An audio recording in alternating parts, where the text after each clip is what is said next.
안녕하십니까. 날씨는 춥고 코로나는 유행하고 있고 여러 가지로 힘드시겠습니다. 믿음으로 승리하시기를 바라고요. 그동안 성숙하게 대처해 주신 여러분께 진심으로 감사를 드립니다. 오늘은 성경 핵심 교리 강의 쉬운 5번째 시간입니다.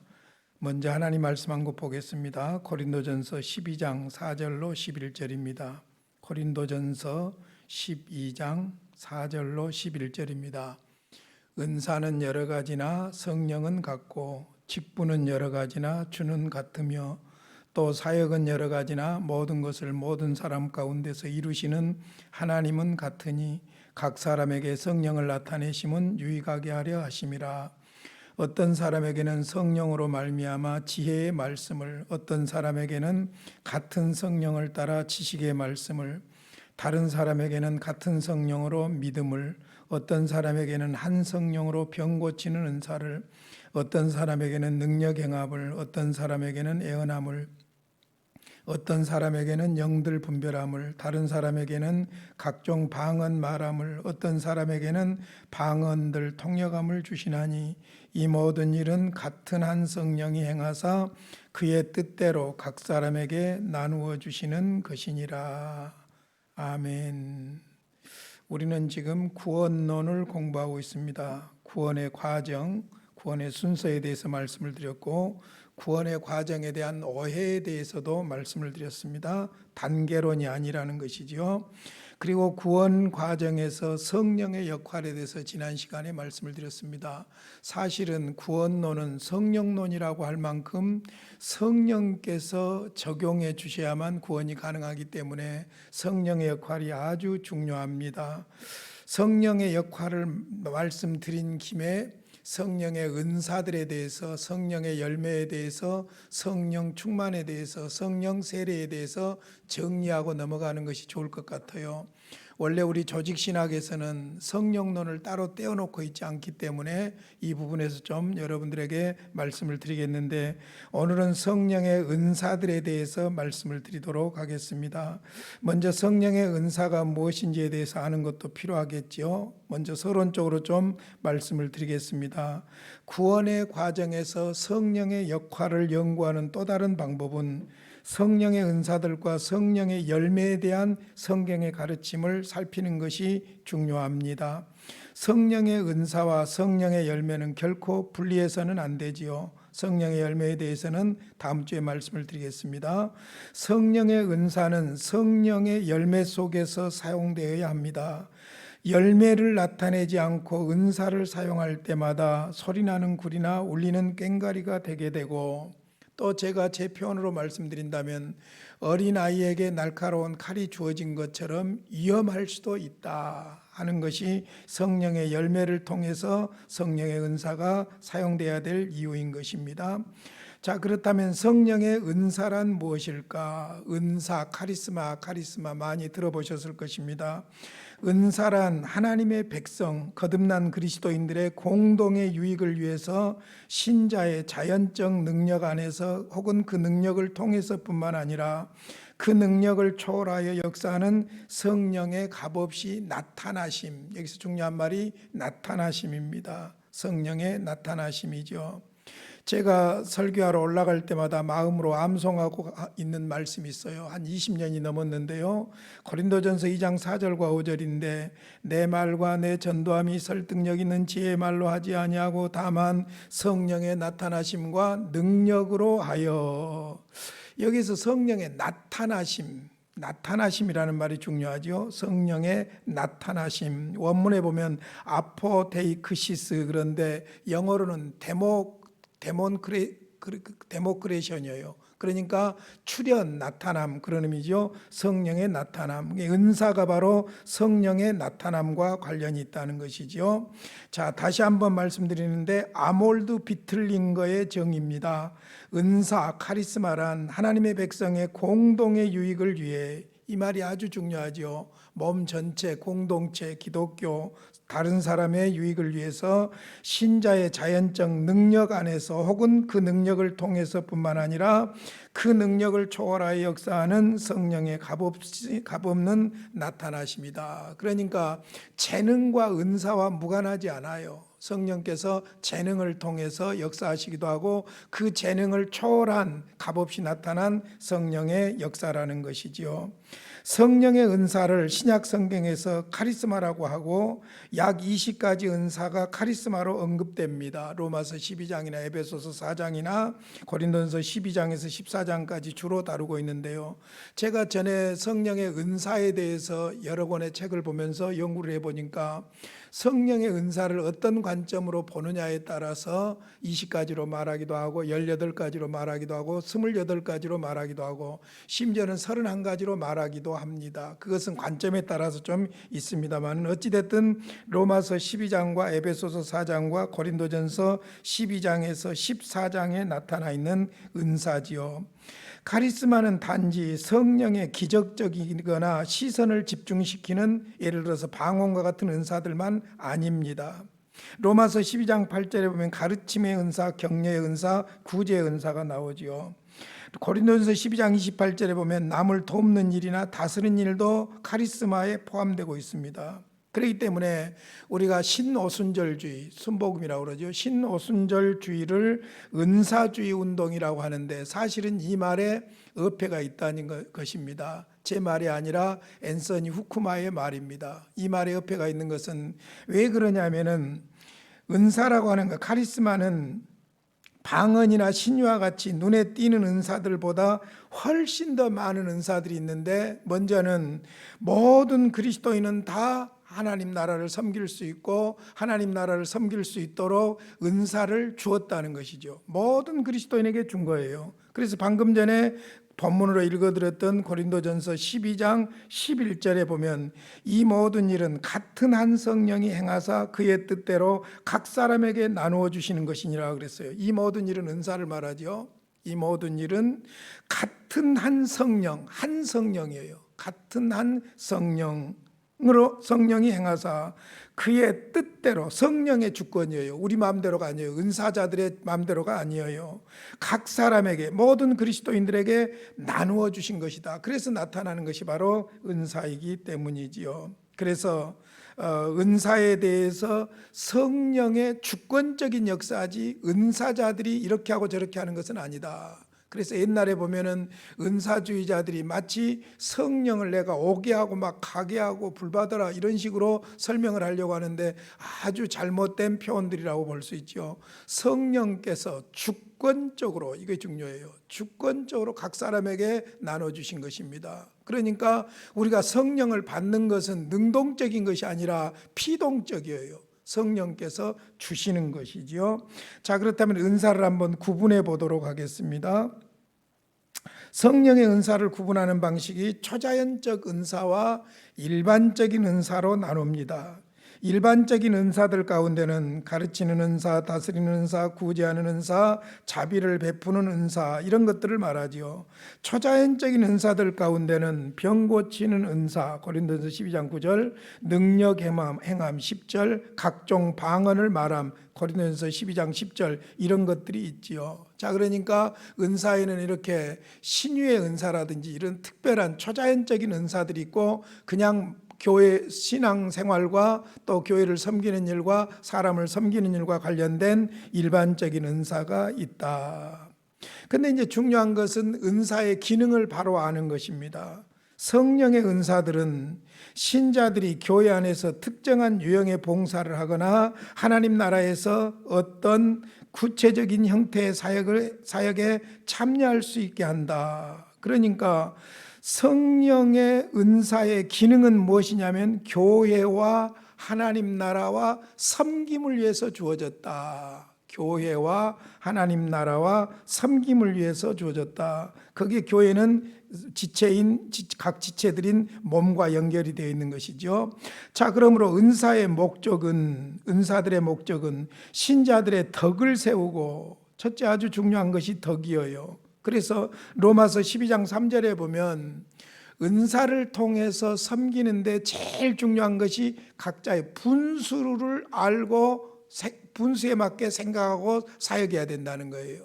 그러니까 은사는 덕을 세우는 것, 다른 사람의 덕을 세우는 거예요. 한국 교회가 은사주의자들에 의해서 말썽이 됐던 것이 뭐냐면 이 다른 사람에게 덕을 세우지 못한 이것 때문에 문제가 되었던 것을 볼 수 있지요. 그 다음에 교회를 든든히 세우며, 교회하고 관련이 있어요. 그래서 로마서 12장에서도 보면은 지체, 몸과 지체를 관련해서 은사 사용을 설명하고 있습니다. 그러니까 몸이 있고 몸 안에 각 지체들이 있고 각 지체들이 역할을 하도록 은사를 주었기 때문에 전체 몸에 피해를 줘서는 안 된다는 것이죠.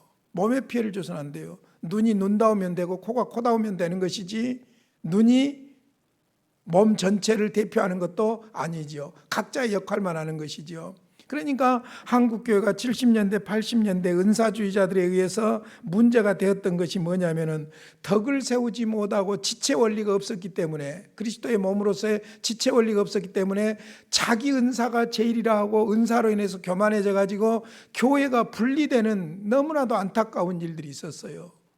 이렇게 교회를 분리하고 싸우도록 은사를 주신 것은 절대로 아니지요. 자, 그 다음에 교회뿐만 아니라 기독교 공동체 전체를 섬기는 것입니다. 심지어는 불신자들에게 복음을 전하는 목적, 선교적인 목적이죠. 새로운 그리스도인들을 믿음 안에서 강건하게 하고 그들이 복음의 증인이 되도록 준비시키는 선교적인 목적이 있는 것입니다. 그러므로 이 은사를 기능을 잘 알고 은사를 잘 활용하는 것이 중요한데 은사의 활용의 방법이 중요합니다. 자, 그래서 고린도전서를 예를 들자면 고린도전서 12장 7절에 보면은 각 사람에게 성령을 나타내심은 유익하게 하려 하심이라 그랬어요. 여기에 유익하게라는 말이 순패로 공동의 이익을 위해서, 공동의 이익을 위해서, 공동의 도움을 주기 위해서. 왜냐하면 그리스도의 몸이라는 교회 공동체 한 지체로서 역할하기 때문에 전체 몸에 유익을 줘야지 해를 끼치는 것은 지체가 아니죠. 은사의 원리가 아니에요. 그건 사탄의 역사예요. 성령께서 주시는 역사라고 볼 수가 없는 것이죠. 자, 그 다음에 재밌는 것은 고린도전서 12장에서 은사를 쭉 이야기하고 12장 마지막 31절에 이렇게 말씀합니다. 너희는 더욱 큰 은사를 사모하라. 내가 또한 가장 좋은 길을 너희에게 보이리라. 더욱 큰 은사를 사모하라. 은사에 대해서 종류에 대해서 쭉 이야기하고 나서 더욱 큰 은사를 사모하라. 그렇게 하고 내가 또한 가장 좋은 길을 너희에게 보이리라. 은사를 활용하는 가장 좋은 길을 너희에게 보이겠다. 그러면서 13장 사랑장에서 사랑을 이야기하는 거예요. 13장 1절부터 보겠습니다. 내가 사람의 방언과 천사의 말을 할지라도 사랑이 없으면 소리나는 구리와 울리는 꽹과리가 되고, 그러니까 방언이나 천사의 말을 한다고 할지라도 사랑으로 활용하지 않으면 울리는 꽹과리, 새소리에 불과하다는 거예요. 요즘 애들이 쓰는 용어로 말하자면 뭐든지 잘못된 건 개자 갖다 붙이잖아요. 개소리에 불과하다, 그렇게 볼 수가 있는 것이죠. 내가 애언하는 능력이 있어 모든 비밀과 모든 지식을 알고 또 산을 옮길 만한 모든 믿음이 있을지라도, 엄청난 거죠. 엄청난 거죠. 막 산을 옮기는 그런 믿음이 있고 엄청난 하늘의 비밀을 이야기하고 주로 이단 괴수들이 하는 짓들이죠. 그럴지라도 사랑이 없으면 내가 아무것도 아니다. nothing, 아무것도 아니에요. 하나님 앞에 의미 없는 것들이에요. 그 다음에 내가 내게 있는 모든 것으로 구제하고 또 내 몸을 불사르게 내줄지라도, 엄청난 헌신과 엄청난 희생이 있을지라도 사랑이 없으면 내게 아무 유익이 없느니라. 하나님 인정하시지 않는다는 것이죠. 그래서 제가 서론에서 성령의 은사는 반드시 성령의 열매와 함께 활용돼야 된다. 사실은 성령의 열매의 핵심이 뭐냐면 사랑이거든요. 그래서 성령의 열매 첫 번째가 사랑이에요. 요소 첫 번째가 사랑이지요. 다음 주에 성령의 열매에 대해서 구체적으로 말씀을 드리겠습니다. 성령의 열매에 대해서도 많은 오해들이 있기 때문에 이것도 바르게 알아야 될 필요가 있는 것이지요. 자, 그렇다면 이제 은사란 무엇인가, 그 다음에 은사의 목적과 은사의 기능과 은사의 분류, 이런 것들을 쭉 말씀드렸는데, 아까 제가 은사를 분류할 때 일반적인 은사와 초자연적인 은사로 분리할 수 있다고 말했는데, 초자연적인 은사, 이 부분에서 자꾸 문제가 생겨나는 거예요. 예를 들어서 신유, 병 고치는 은사라든지 방언의 은사라든지 이런 초자연적인 은사에 대해서 자꾸 문제가 일어납니다. 특별히 방언에 대해서는 그 방언은 꼭 신앙의 성숙을 말하는 것이 아니에요. 고린도 교회가 이것이 문제였는데 방언한다고 다른 사람을 무시하고 이렇게 했는데, 죄송하지만 방언은 신앙의 수준을 나타내는 것이 아닙니다. 어떤 면에서는 불신자들에게 하나님의 능력을 나타내기 위해서 나타나는 현상이라고도 볼 수가 있는 것이죠. 그것 자체도 신앙과 다른 사람의 유익을 위해서 사용되지 않으면 문제가 있는데, 특별히 초자연적인 은사에 대해서 우리는 성경이 무엇라고 가르치고 있는가를 좀 공부할 필요가 있어요.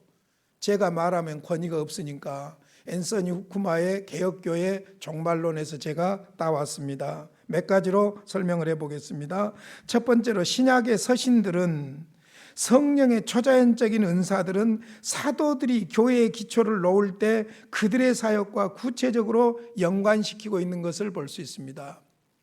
자, 성경을 좀 자세히 찾아보기 전에 좀 설명을 하겠습니다. 자, 예수님은 하나님으로서 능력을 행합니다. 이적을 행합니다. 심지어 죽은 자도 살릴 수가 있지요. 그런데 예수 그리스도의 십자가와 부활의 복음을 전하는 사도들에게 그 사도들이 전하는 복음이 하나님의 복음이라는 것을 증명해 주는 것이 무엇이었냐면 표적과 기사였어요. 그러니까 예수님은 하나님으로서 능력을 행한 것이고, 사도들은 예수님의 이름으로 능력을 행하는 것이지요. 그래서 소위 사도성이라는 것이 굉장히 중요해요. 어떤 면에 중요하면 두 가지입니다. 첫째로는 성경 계시를 기록하는 데 있어서 사도성이 중요해요. 두 번째로는 교회를 설립하는 데 있어서 사도성이 중요한 거예요. 그러니까 사도들에게 임했던 성령의 역사, 그 부분은 특별한 역사였던 것을 볼 수 있어요. 초자연적인 하나님의 역사가 함께했던 것을 볼 수 있지요. 그러니까 예수님의 기적과 사도들의 기적을 구분해야 되고, 사도들이 계시를 기록하고 교회를 세우기 위해 주셨던 하나님의 은사로서의 능력으로서의 기적과 은사들과 오늘 우리들의 은사와는 좀 구별해야 될 필요가 있는 거예요. 그런 측면에서 사도들에게 나타났던 은사가 오늘 우리에게도 다 나타난다, 그렇게만 말할 수가 없다는 게 은사적인 측면에서는 그렇습니다. 하나님이 능력 없다는 말이 아니에요. 하나님의 능력이 지금도 안 나타난다는 말은 아니에요. 그러나 역할 측면에서 그렇다는 것이죠. 자, 예를 들어 보겠습니다. 사도행전 3장 6절에 보면 베드로와 요한이 기적을 행하지요. 베드로가 이르되 은과 금은 내게 없거니와 내게 있는 이것을 내게 주노니 나사렛 예수 그리스도의 이름으로 일어나 걸으라. 성전 미문에서 걷지를 못하니까 구걸로 삶을 살고 있는 안진뱅이, 장애인이죠. 그에게 베드로와 요한이 구걸을 요청하니까 내게 은과 금은 없다, 내게 있는 이것을 내게 주노니 나사렛 예수 그리스도 이름으로 일어나 걸으라 했더니 일어나 걷고 뛰면서 하나님께 영광을 돌렸지요. 사도적인 초자연적인 은사라고 볼 수 있습니다. 그 다음에 사도행전을 쭉 넘어가 사도행전 14장에 가서 보면 안디옥 교회에서 바울과 바나바를 선교사로 파송했지요. 그런데 바울과 바나바를 사도라고 지칭하고 있습니다. 성경에서 사도라고 지칭하는데 14장, 사도행전 14장 3절에 가서 보면은 이고니온에서 복음을 전하는데 헬라인들이 많이 믿기 시작한 거예요. 그러니까 유대인들이 시기가 나가지고 자꾸 복음 사역을 방해를 합니다. 그래서 바울과 바나바에게 성령께서 능력을 주셔가지고 그들이 전한 복음이 하나님의 복음이라는 것을 입증시켜 주는 것을 볼 수 있어요. 두 사도가 오래 있어, 이고니온에서 오래 있었다는 말입니다. 주를 힘입어 담대히 말하니 주께서 그들의 손으로 표적과 기사를 행하게 하여 주사 자기 은혜의 말씀을 증언하시니 그랬어요. 그러니까 사도들이 전한 복음이 하나님으로부터 온 복음이라는 것을 증명해 주는, 사도성을 증명해 주는 것이 바로 이 표적과 기사였어요. 그래서 두 사도라는 말을 사용하고 있는 것을 볼 수 있습니다. 두 사도가 오래 있어 그래서 바나바와 바울을 사도라고 지칭하고 있는 것이죠.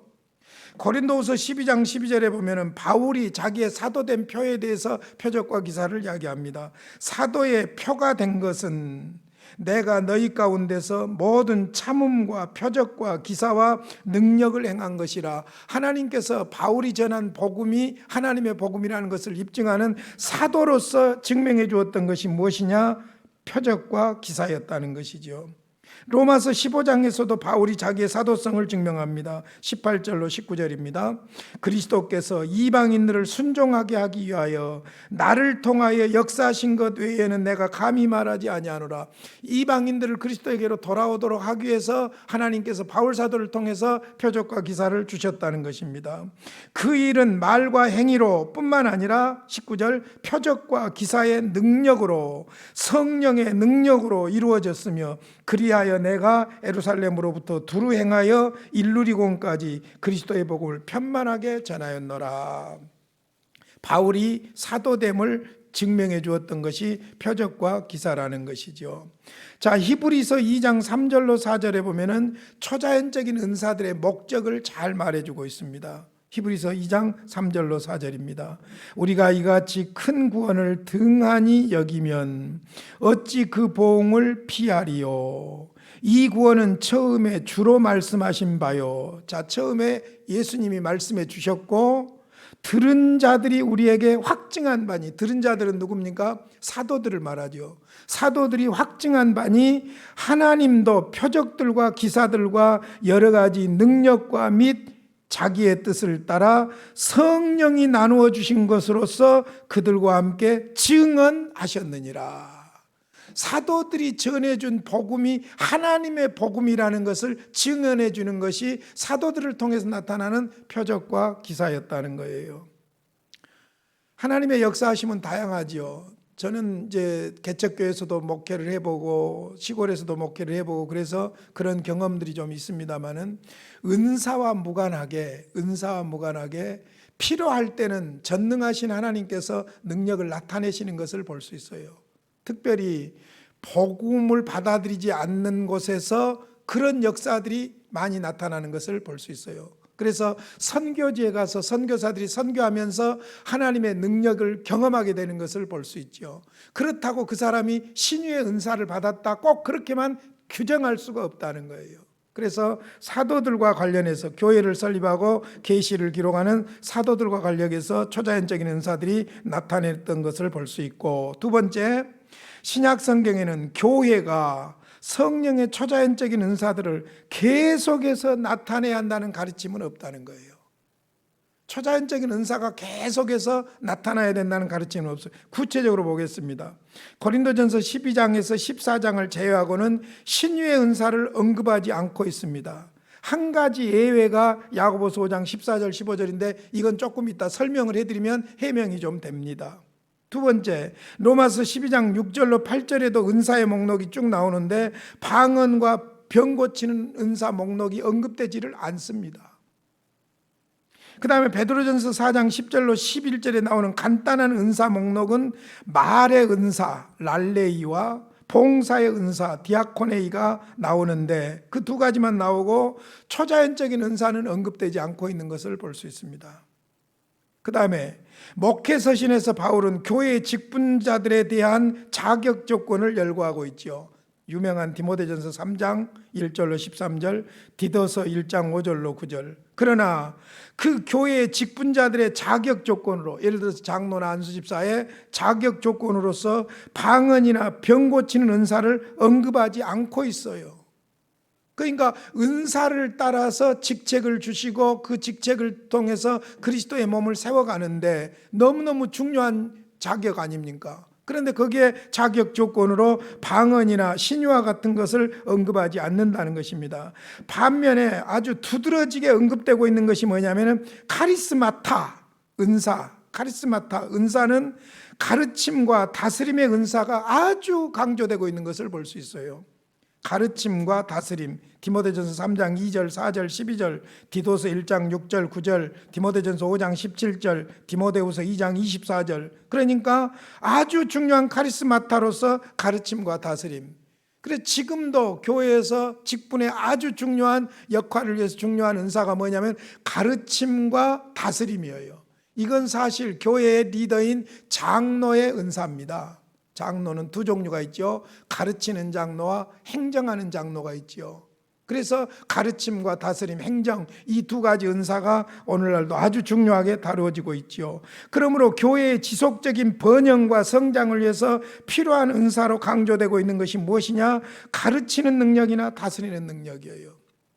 사실은 우리나라는 집사 되면 안수 집사 되고 안수 집사 되면 이제 장로 되고 순서를 그렇게 받아들이고 있어요. 물론 이제 그게 객관적이고 논리적이고 합리적이에요. 왜냐하면 집사로서 믿음이 좋으니까 안수 집사 됐을 거 아니에요. 그런데 이제 안수 집사 됐으니까 당연히 장로가 돼야 된다. 안수 집사나 장로나 항존직입니다. 항존직이에요. 그런데 우리가 객관적인 평가를 개인적으로 할 수 없으니까 안수 집사 되신 분 중에서 장로를 뽑는 것이 합리적이니까 그런 방향으로 가기는 합니다만은, 죄송한데 장로의 역할을 잘하기 위해서 아주 중요한 것이 무엇이냐면 다스리는 은사가 있어야 돼요. 행정 은사가 있어야 되는 거예요.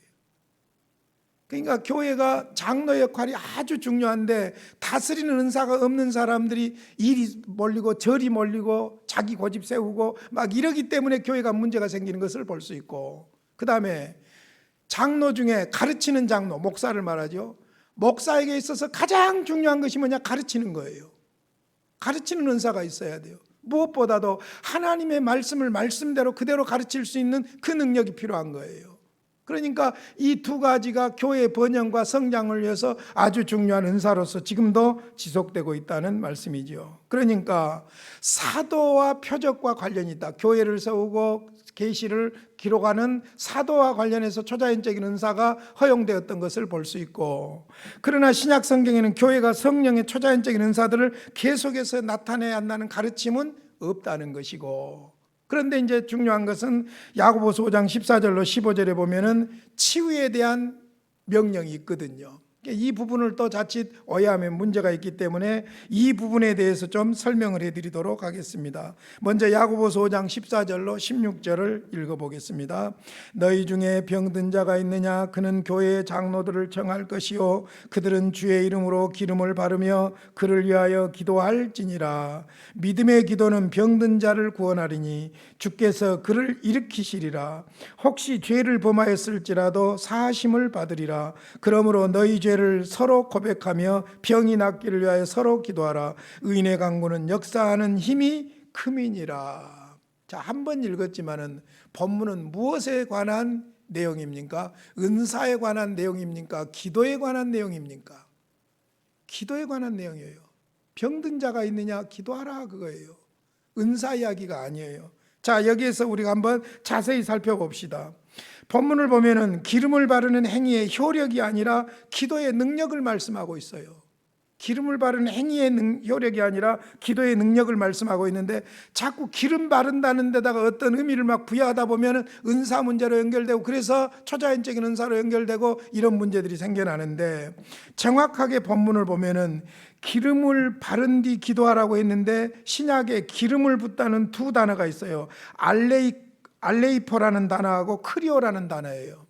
알레이포라는 단어와 크리오라는 단어인데, 알레이포는 기름을 바른다는 동사 현재 시제고, 크리오는 기름 부음을 받은 자라는 그리스도에서 파생된 동사라고 볼 수 있죠.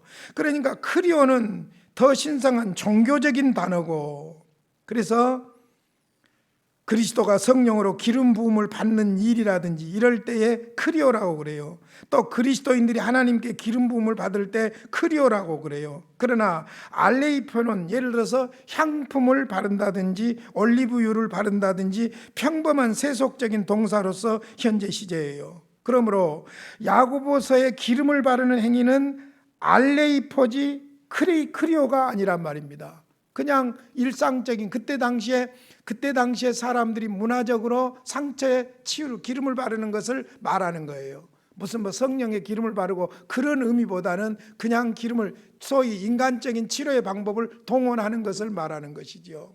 그러니까 예수님께서 비유로 말씀하셨을 때에 예루살렘에서 내려가다가 강도받는 사람 만났을 때 사마리아 사람이 어떻게 해줍니까? 만나서 기름을 발라주고 여관으로 데려가고 그 다음에 부비까지 대주고 그렇게 했던 것을 볼 수 있죠. 그러니까 당시에 사용했던 치료의 방법으로서의 기름을 바르는 그것을 말하지 성령의 은사라든지 이런 것하고 연결시킬 수 있는 것은 아니다. 치료의 방법을 다하면서 기도하라는 말씀이라는 것이죠. 그 다음 두 번째로 기도하는 일과 기름 바르는 일을 주의 이름으로 하라는 거예요. 상처를 위해서 화학적이고 과학적이고 인간이 할 수 있는 일을 하면서 하나님 앞에 기도하라는 것. 이 두 가지를 다 무엇으로 하라? 주의 이름으로 하라는 거예요. 이것은 지금 장로들을 청해서 기도하라, 교회 지도자를 청해서 기도하라는 말인데 이 장로들이 기적의 주체가 아니라는 거예요. 예수님의 이름으로 그냥 기도하라는 거예요. 자, 장로들뿐만 아니라 우리 모든 그리스도인들은, 교회 지도자들뿐만 아니라 모든 그리스도인들은 예수님의 이름으로 기도하지요. 주님의 대리자지 은사의 주체자가 아니라는 것이지요. 요한복음 14장 13절로 14절에 예수님이 약속하셨어요. 너희가 내 이름으로 무엇을 구하든지 내가 행하리니 이는 아버지로 하여금 아들로 말미암아 영광을 받으시게 하려 함이라. 내 이름으로 무엇이든지 내게 구하면 내가 행하리라. 예수님이 직접 약속해 주셨지요. 자, 그 다음에 세 번째로 오늘 야고보서에서는 15절입니다. 믿음을 강조하고 있다는 거예요. 믿음의 기도는 그렇게 말하고 있어요. 기도하라는 것이지 은사 이야기가 아니죠. 그러니까 기도하는 장로의 믿음과 기도를 받는 병자의 믿음이 중요하다는 거예요. 하나님을 믿는 믿음이 중요하지 그것을 대행하는 사람에게 중요성이 있는 것은 아니라는 것이죠. 그 다음에 15절에 계속 보면 죄사함을 중요하게 다루고 있는 것을 볼 수 있습니다. 그러니까 치유사역과 하나님과의 관계예요. 치유사역과 하나님과의 관계가 있는 것을 말하기 때문에 죄사함을 중요하게 다루고 있습니다. 이제 우리가 방금 읽어드린 야고보서 5장에서 몇 가지 주의해야 될 것이 있어요. 첫째로 기도에 대한 응답으로 치유를 말하는 것이지 교회 장로들이나 직분자를 병 고치는 은사를 소유한 사람이라고 말하지는 않습니다. 병 고치는 신유의 은사를 가진 사람만 교회 지도자가 될 수 있다, 그런 의미가 아니라는 거예요. 두 번째, 병자를 위해서 기도할 때마다 육체적 치유가 일어날 것이라고 기대해서도 안 된다는 것입니다. 바울 사도가 심지어 뭡니까? 바울 사도의 옷만 만져도 병이 낫는 그런 일들이 일어나고 그랬잖아요. 그런데 바울 사도는 정작 자기에게 육체의 가시, 사단의 가시, 질병이 있었어요. 불치병이 있었어요. 고칠 수 없었어요. 자신의 병은 고칠 수가 없었지요. 고린도후서 12장에 나와 있죠. 주님의 뜻이에요. 주권자 주님의 뜻이지요. 세 번째, 우리가 기도한 사람이 육체적으로 치유되지 않았을 때 그 사람 믿음이 부족했다, 그렇게 말해서도 안 된다는 거예요. 하나님의 뜻이에요. 주권적인 하나님의 역사예요. 믿음이 부족했다, 그렇게 말할 수도 없다는 것이죠.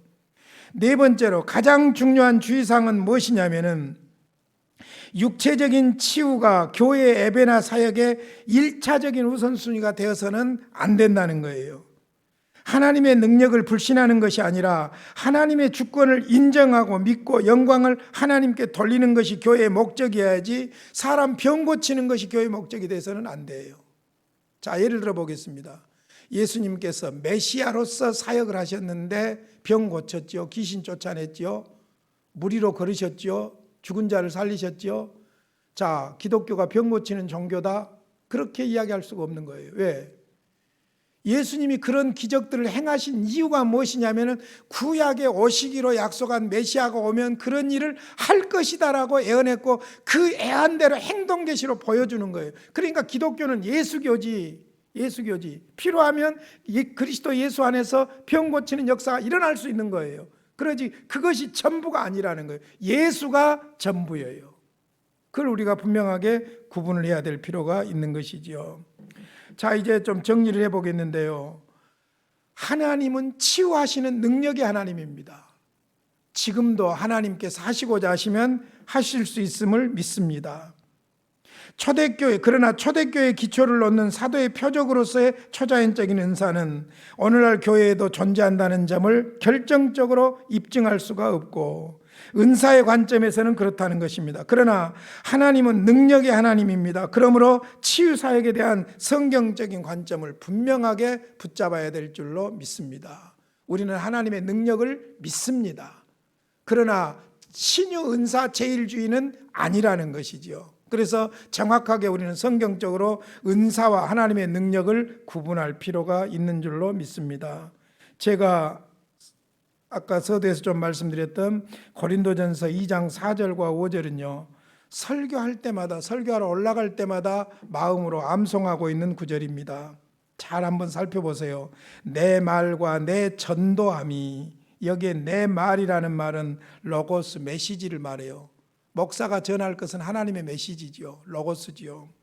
그 다음에 내 말과 내 전도함이, 전도라는 말은 케르그마, 선포한다는 말이에요. 소위 우리식으로 말하면 프리칭, 설교지요. 그러니까 설교가 무엇이냐? 하나님의 말씀을 선포하는 것이죠. 메시지를 선포하는 거예요. 그러니까 내 말과, 즉 내가 선포하는 하나님의 말씀과 내 설교의 모든 것이 설득력 있는 지혜의 말로 하지 아니하고, 여러분 지혜의 말로 한다고 다 믿는 것 아니에요.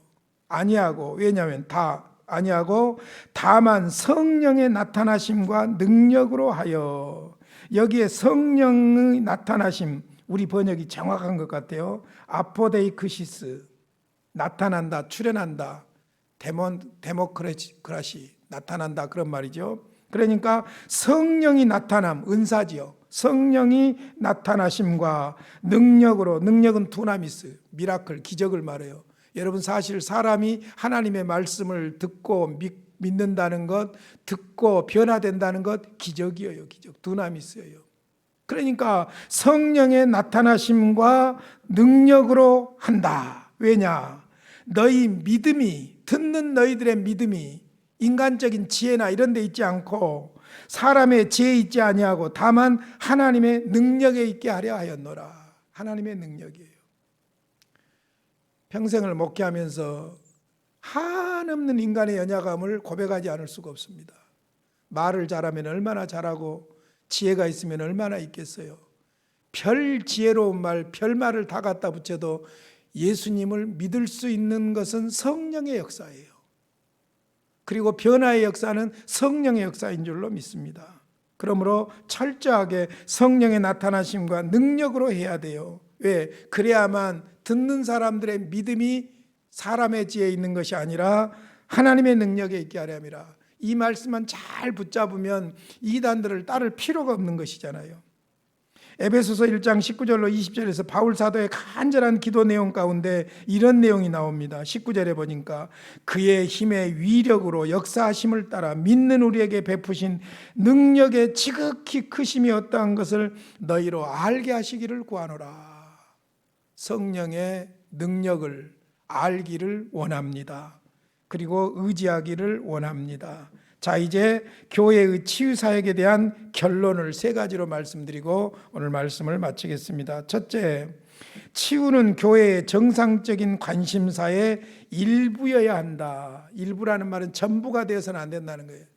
예배 드릴 때마다 막 엎어져서 병 고치는 은사만 막 행하려고 하는 그것은 아니라는 것이지요. 그것은 아니기 때문에 일부여야 된다 하는 것이고요. 여기서 치유란 기도에 대한 응답으로서 치유를 말하지 교회 기도가 중요하나 육체적인 치유를 보장하지는 않기 때문이지요. 자, 두 번째로 교회가 말하는 치유 사역은 의료 서비스를 배제하는 것이 아니라 포함한다. 아까 기름 부은다는 말에서도 잠깐 설명을 했습니다. 신유 은사주의자들은 의료 서비스를 이용하는 것을 거부하지요. 믿음 없는 것으로 이야기하려고 합니다. 그러나 그것은 하나님이 자신의 섭리 가운데 질병 치료를 위해 예비해 주신 것을 무시함으로 하나님에 대한 불순종의 행위라고 볼 수 있습니다. 하나님은 모든 것을 다 동원해서 역사하시는 하나님이기 때문이죠. 그러므로 은사자가 영적 사역의 중심이 아니라 하나님의 주권이 중심이다. 고치고 못 고치고는 하나님의 주권이에요. 마지막 세 번째로, 그리스도의 교회가 기도해야 할 치유는 육체적인 치유만 아니라 그 범위가 포괄적이고 전인격적입니다. 영적으로, 정서적으로 근심을 제거하고 파괴적인 가족관계를 치유하고 이런 것들이 다 포함되는 것이죠. 그러니까 교회의 치유 사역은 육체의 치유만 아니라 전인격의 치유입니다. 그러므로 여러분, 어떤 면에서 거듭나는 것이야말로 치유의 원천이에요. 그리고 기독교에서 말하는 치유의 원천은 사람이 아니라 성령 하나님이셔요. 그래서 앤서니 쿠마의 개혁주의 구원론에 보면 로이 로렌스가 이런 말을 합니다. 그리스도인의 치유는 치료보다는 온전함, 즉 한 사람이 영적으로, 정신적으로, 육체적으로 이전보다 더 사람다워지도록 돕는 하나님과의 조화와 더욱 관련이 있다. 병 고쳐서 건강하면 못 할 거예요? 거듭나지 않으면 지옥 갈 건데요. 사탄의 종로로 갈 건데요. 그러니까 진짜 전인격적인 온전한 치유야말로 거듭남이고, 그 거듭남과 함께 치유의 주체는 누구냐? 성령이다. 제가 치유 사역에 대해서도 관심을 많이 가져본 사람입니다. 그리고 특별히 치유 사역에 직접 참여도 해보고 경험도 해보려고 애를 썼던 사람이에요. 그런데 중요한 것은 치유에서 방법론이나 인간적인 어떤 것을 자꾸 동원하려고 하는데 아니에요. 성령이 주체예요. 제가 연세대에서 상담학을 1년 동안 공부를 해봤어요. 상담학을 공부해 보니까 상담학자 딱 몇 분이 있더만요. 중요한 몇 분이 있더만요. 그런데 결국 그분들의 상담을 공부하면서 경험한 것이 뭐냐면, 그분들은 인간적인 방법론을 이야기할 뿐이에요. 방법론을, 인간적인 방법론을 이야기해요. 나름대로 효과가 있기도 해요. 그러나 우리 기독교에서 말하는 치유사역은 성령을 빼놓고는 이야기할 수가 없는 거예요. 그래서 치유 문제에 있어서도 우리는 성령에 의해서 거듭나고 성령에 의해서 인도함을 받을 때에 온전한 사람다운 사람으로서 사람다워지면서 변화가 일어날 줄로 믿습니다. 자, 구원론과 관련해서 성령의 적용을 말씀드리면서, 지난번에 성령의 역할을 말씀하고 나서 성령의 은사를 말씀드렸는데, 왜 성령의 은사를 말씀드릴 수밖에 없냐면, 잘 생각해 보세요. 거듭남이 성령의 역사로만 가능합니다. 거듭난 그리스도인들은 로마서 8장 1절과 2절로 답을 찾는다면 생명의 성령의 법이 죄와 사망의 법에서 해방시켰어요. 성령이에요.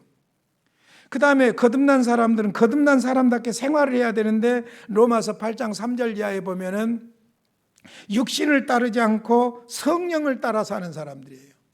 성령을 따라 사는 사람. 그러니까 구원이 성령과 관련이 있죠. 우리의 삶이 성령과 관련이 있죠. 그 다음에 우리가 봉사할 때도 성령이 주시는 은사를 따라서 봉사하는 거예요. 그것이 로마서 12장 3절 이하, 고린도전서 12장 14장 이런 내용들이라고 볼 수 있죠.